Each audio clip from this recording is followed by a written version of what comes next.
สบายดีมันทุกคนมาพอกับซ่องบ่าวเอ็น้อยแก้ววิสัยคือเก่าพี่น้องมาพออยู่พี่เด้อพี่น้องเด้อตอนนี้ข่อยลงมาเซ่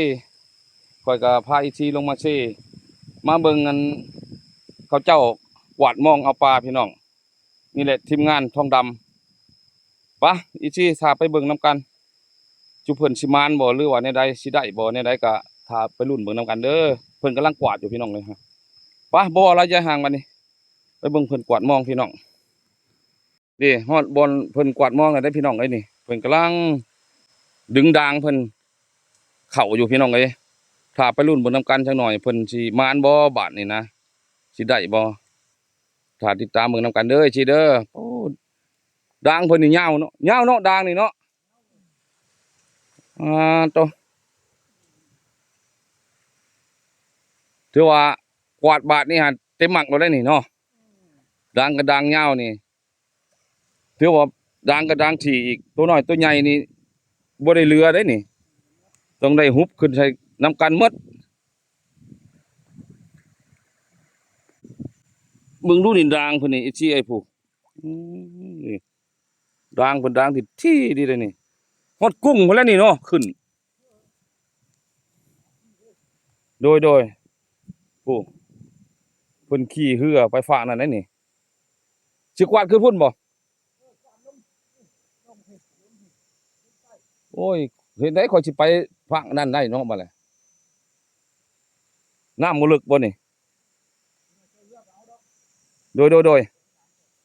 เอากวาดเข้าไปสักหน่อยเอาพายเรือมาเอาข่อยไปเบิ่งน่ะข่อยอยากไปเบิ่งน้ำนี่ถ้าไปรุ่นเบิ่งปลานี่นะกะว่าเห็นอยู่บ่น้ำตีนมันได้โดยเล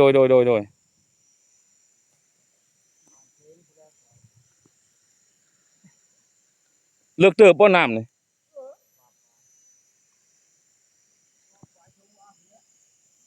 เออที่เอาจักบาทมื้อนี่กวาดเท่าบาทเดียวนี่แหละพ่อแม่นบ่ถือว่าได้บ่ได้ก็อยู่ในนี้เนาะโดย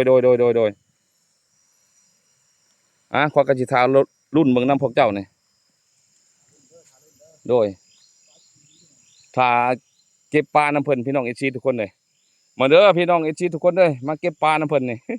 คุมื้อนี้ข่อยลงมาเป็นลูกน้องเพิ่นได้นี่มาเก็บปลาน้ำเพิ่นนี่มื้อนี้ข่อยก็ได้ลงมาเซอีกเทื่อหนึงได้พี่น้องเอ้ยมาทีมงานทองดำมื้อนี้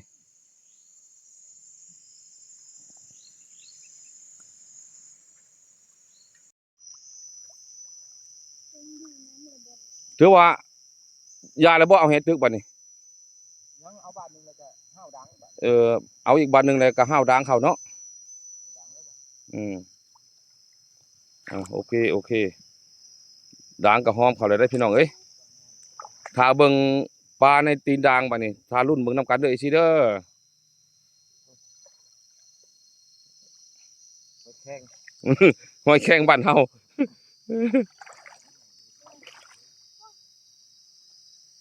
ยังมีอยู่ปลาใหญ่นี่จังว่าก่อนเบิ่งบาทนี่คือจักดอกอืม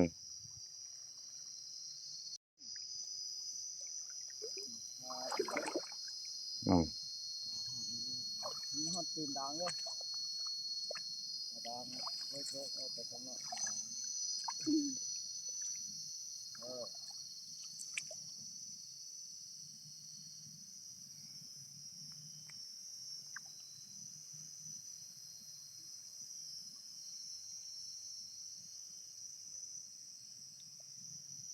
ถือว่าเอาแหกวบบ้านนี่น่ะถือว่าจบเนาะถือว่าเอาแก่ดังขึ้นเลยบ้านเลยได้หรือบ่ได้ก็เป็นอยู่ในตีดังบ้านตีนดังบาทโอเคถ้ารุ่นเบิ่งอีกทีเอ้ยถ้ารุ่นเบิ่งนํกันปลาอยู่ในตีนดังจักหน่อยมันสิน้อยหรือสิหลายชูนบ่ได้ดังอันนี้ยังเอาแหกวบเอาลงเลยนะ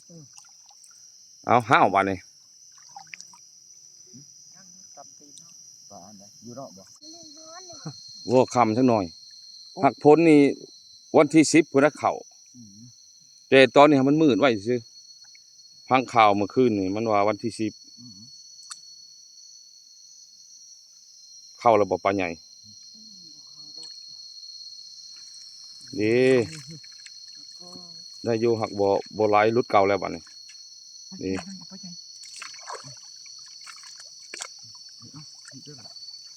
ปลาไว้อยู่หั่นแหละเนาะบ่มันบ่ออกดอกเนาะ ยมจะเฝ้านี่นะ อย่าเบิ่งปลาใหญ่เนาะแม่นแหละ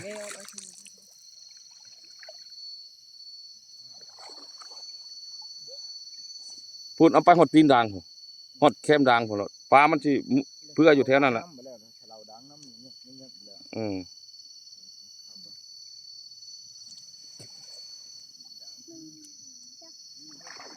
ปลาข้าว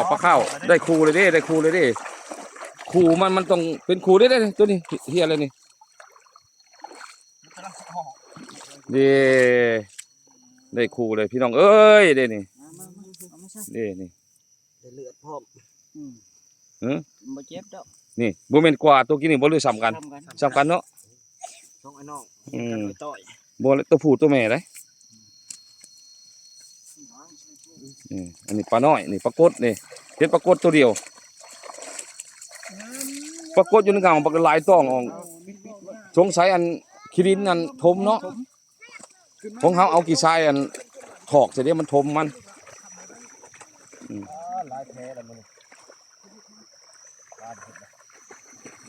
เห็นบริชีนี่ปลาบาทที่3นี่เกี่ยมทารุ่นน้ำกันที่4บาทนี่ทารุ่นบาทนี่ดองน้ำเลยเนาะ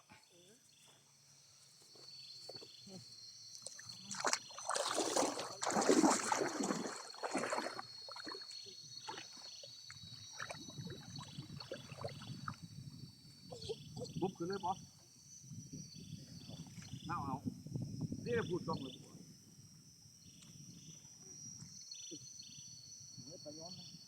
ปลาย้อนจะถือร้ายนะมีแต่ปลาย้อนทั้งหมดโอ้ปลาย้อนหลายเลย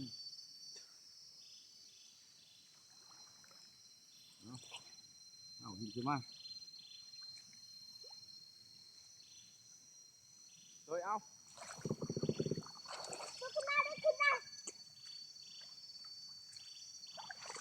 พูดลึกไป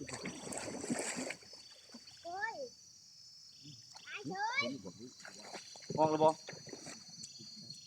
ยึดบ่ฮะปลาใหญ่บ่โอ้ว้าตัวนี้แต่ปลาเนาะปลากระแตกบ่ปลาย้อนปลาตัวนี้ยึดบ่ลูกมันก็อยู่นี่มันบ่ไปซะแล้ว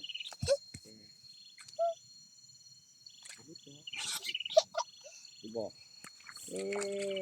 นี่รู้แล้วนี่ยังอยู่ก็อยู่น้ำมือข้างนี้บ่นี่ไอ้ชี้บ่นี่ยังขึ้นแล้วนี่เห็นบ่ชี้นี่โอ้นี่วัดนี่นี่ปลากระแตกปลาเนี่ยเนาะนี่เห็นบ่ชี้บาทนี่เอาแฮตึกเอาน้ำได้นี่ได้ ปลาใหญ่ลูกแหนี่ แต่ว่ายังไม่ได้ออกยังมันสิอยู่หั่นแหละน้ำด่างหั่นแหละมีแต่ไล่ออกแถวเลาะแถวนอกนะ เดี๋ยวลงดินนั่นล่ะอะไร ตัวนี้เบิ่งดูเอชี่นี่เห็นบ่เอชี่นี่เดี๋ยวว่า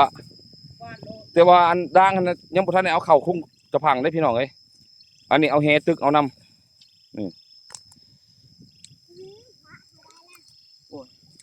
มีแต่ปลากระแตบเนาะ แกงปลาย้อนจะเถื่อนโอ้ตำ เกงปลาย้อนยังบ่ทันได้กินมันบ่ ตำแห้งอยู่ปลาย้อนเนาะปลาหล่นเลย มันเป็นคู่ปลาขี้เหนียวจังเนาะ เย็นแม่นแล้วข้างในสบายมันสลั่นออกเลยนี่ตกโลด คันตัวบ่มี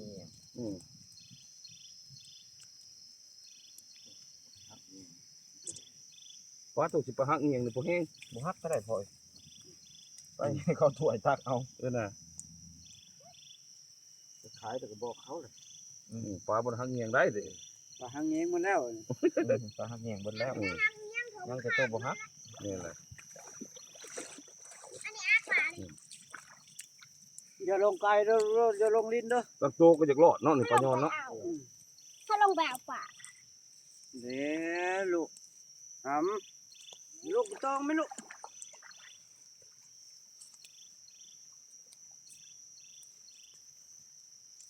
เดี๋ยวลงไปได้ตัวปลามันออกได้ปลาใหญ่มันตื่นมันเต้นเราได้ น้องยินแต่เชกวาดเนาะอยู่ได้เฮ็ด ยืนรวมเทปเป็นหัวดัง ตัวเทิงเนาะยังบ่เห็นขับปดไม้อยู่กลุ่มปดไม้ สิใหญ่เติบบ่ฮะ บ่ได้ ปลากิบอันน่ะบ่ปลาโจกบ่หรือปลาหยัง โจกประโย ปลาข้าวบ่ ข้าวปลาน้ำปลา อืม ถ้านี่ปลานั่งปลาข้าวลายได้ถ่า อืม เราขึ้นมื้อนะมื้อไปขายได้ล้านนั่นปลานี่อยู่ว่าได้5-6 แสนพุ่นแหล้ว โอ้ ปลาใหญ่ โอ้ปลาใหญ่หลายเนาะ เอ้า10ปลาโตโหมื้อ อื น่ะ มอันนี้มันสิบ่หลายติปลาใหญ่สูงแต่ตัวเดียวให้มันบ่เอาบาน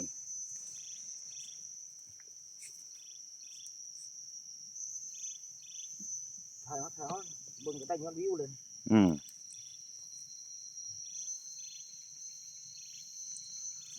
นี่แหละให้ FC เห็นน้ำหน่อยลายกับปลามาเอานี่นี่แต่ยังบ่ทันได้สำเร็จเนาะดางยังบ่ทันได้เข้าหุ่มเด้อนี่พี่น้องเอ้ยยังกว้างเติบอยู่ ท่านจะกินก็สั่งได้ โดคำว่าอยากชื่ออยากหาก็ได้พี่น้องสั่งได้เด้อนี่แหละอยู่หน้า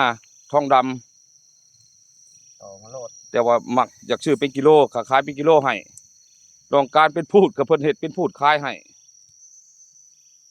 เหลือสิ่งไปซื้อมาเลย โดยแม่นแหละนี่ เต็งลูกเผา เอาบัตรไม้บัตรนี่บัตรนี่ว่าสำเร็จแล้วนี่นี่เห็นบ่อีซี่นี่ว่าแต่สะเลาใส่อันขี้ทรายนี่รถโน่นทรายนี่สำบายนี่เด้เก็บเอาบัตรนี่ แก้วทีหมด เก็บปลาก่อน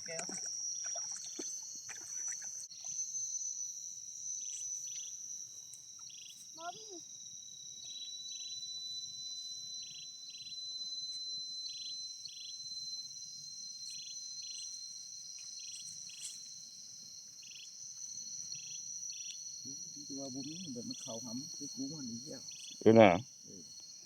นักใครให้ปิ้งน้ำคุณนี่บ่อยากเหนียวปานใดดอกมันจับกะ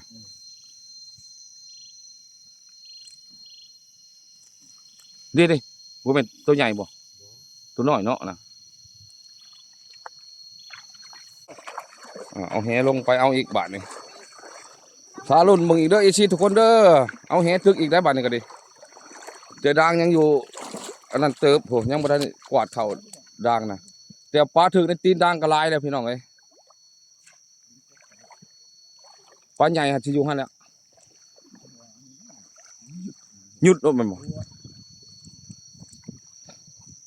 รับข้อคุ้มตีนดังเลย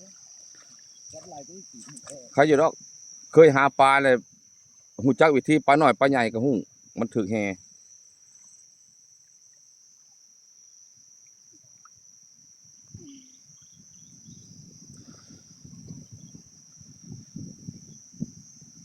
นี่ดองเลยผู้ดองเลยพูด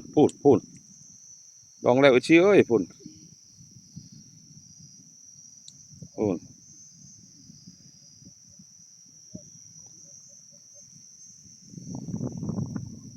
ืม ปลาอะไรนะต้องดักต้องดักต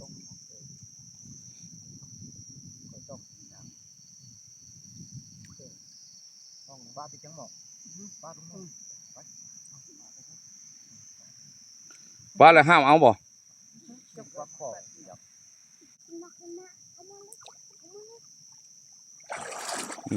ลึกขึ้นเก็บเอาห้ เห็นไปแล้วบาทเดียวมันเห็ด ำยึดโลดบ่ เน่ามึงจะไปเลย โอ้ยที่อยู่นี่แล้วจ้ะนี่ เน่ามึงจะไปเลย อุ่นออกได้เนาะ ขวาตะดังแห่ชุเพิ่นหยุดเนาะหยุดเลยไปบักใหญ่ว่าหา พานยังเนาะคือแห้งแท้ บ่แม่นดอกปลา บ่แม่นบ่ปลากินหญ้า ปลากินหญ้าบ่อยากปลากินหญ้าเงียบ เหยียดปลากินหญ้าน้ำมันแห้ง โอ้ยไรจะหมอกโอ้คือสิเก่งสปาตัวนี้ ยังบ่ แขขาดแล้วได้ออกแล้วออกแล้วข้างล่างออกเลย เด้ เด้บ่ได้ออกเด้บ่ได้ออกเด้ปลาข้าวปลาข้าวหัวมันออกยังอยู่คือเก่าโอ้ยดีชมเชยโอ้ยบุญแต่เพิ่นบ่ออกกับใครอยู่ด่างเขาอ้อมมาอยู่ ท้องโตโหจังยังอยู่ที่ แม่นบ่ตัวเดียวเด้เก็บนี่เห็นบ่อีซี่นี่ปลาข้าวเด้นี่ ครบแล้ว ครบเลยได้หั่นไหนปลาข้าวเนี่ยมันจะครบได้นี่บัตรที่2ได้นี่เอซี่ทุกคนเลยนี่ เบิ่ง เอาเฮตึกเอา นี่ปลาข้าวเด้นี่เอาเฮตึกเอาบัตรที่2ได้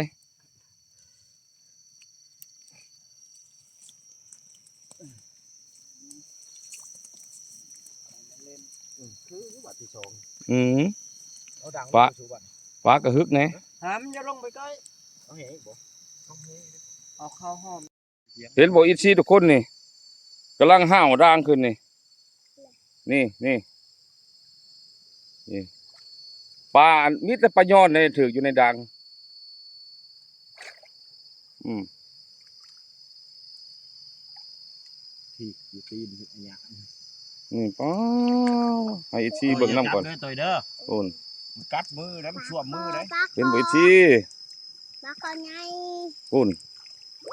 นี่มีแต่ปลาย้อนตรงนี้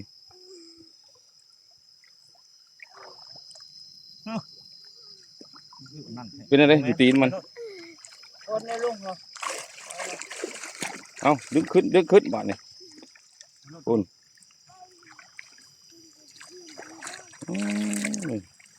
นี่เห็นบ่อีซี่นี่ปลานี่มาเด้อมาปิดปลานำกันนี่ละนี่ ปรากฏ นี่พุ่นเห็นบ่เด้ปรากฏน่ะเด้มันก็เห็นอยู่เด้มันก็มีอยู่เด้นี่ผสมเลย ปรากฏนี่พุ่น เดี๋ยวไปแล้วคือโอ้ยใหญ่ไปแล้ว มันออกในตีนดางเลยนะน้อยหรือหลายก็ให้ชี้เฮ็ดนำนี่เห็นบ่ปลานี่น้อยหรือหลายนี่ บดปลาใน กวาด ไม้เนาะ ดางบาทเดียวได้นี่ ไม่ลอย นี่พุ่น ปลากดนี่3 2 แถวเทิงพุ่นน่ะมีแต่ปลาย้อนลงมาพี่ปลาย้อนทั้งหมดนี่อยู่ตีนนี่ปลารวมอันนี้ปลากระบอกปลากดแถวนี่นะครบชนิดปลาอืม